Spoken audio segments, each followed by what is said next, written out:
महाराष्ट्र बैलगाडा शर्यत क्षेत्रातील कमी वयातील प्रसिद्ध हिंदकेसरी गाडा मालकीण म्हणजेच हृदया पाटील.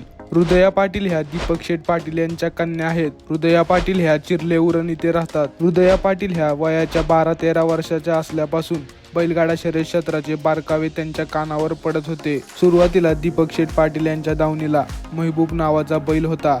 त्या काळात महबूब या बैलाने बिनजोड शर्यतीत दीपक शेठ पाटील यांचे नाव महाराष्ट्रभर गाजवले. हृदया पाटील यांचे वडील दीपक शेठ पाटील यांना पाहून हृदया पाटील यांना बैलगाडा शर्यतीची आवड निर्माण झाली. ही आवड कायम राहावी यासाठी पाटील कुटुंबांनी मेहरबान नावाचा बैल आपल्या दावणीला आणला. हृदया पाटील व त्यांच्या कुटुंबांनी मेहरबान या बैलाची काळजी घेतली व मेहरबान या बैलाला शर्यतीसाठी तयार करण्यात आले. मेहरबान या बैलाने कमी काळातच कोरेगाव हिंदकेसरी मैदानात तर पेडगाव हिंदकेसरी मैदानात प्रथम क्रमांक केला आणि हृदया पाटील यांना हिंदकेसरीचा गुलाल मिळवून दिला. एवढेच नव्हे तर जुना बैलपोळा ओरिजिनल हिंदकेसरी 2026 च्या मैदानात मेहरबान या बैलाने प्रथम क्रमांक केला आणि हृदया पाटील यांचे नाव महाराष्ट्रभर गाजवले. हृदया पाटील यांचे मेहरबान या बैलावर असलेले प्रेम तसेच कमी वयात मुलगी असून सुद्धा लागलेला हा बैलगाडा शर्यतीचा नाद हृदया पाटील यांच्या प्रसिद्धीचे कारण बनू लागला.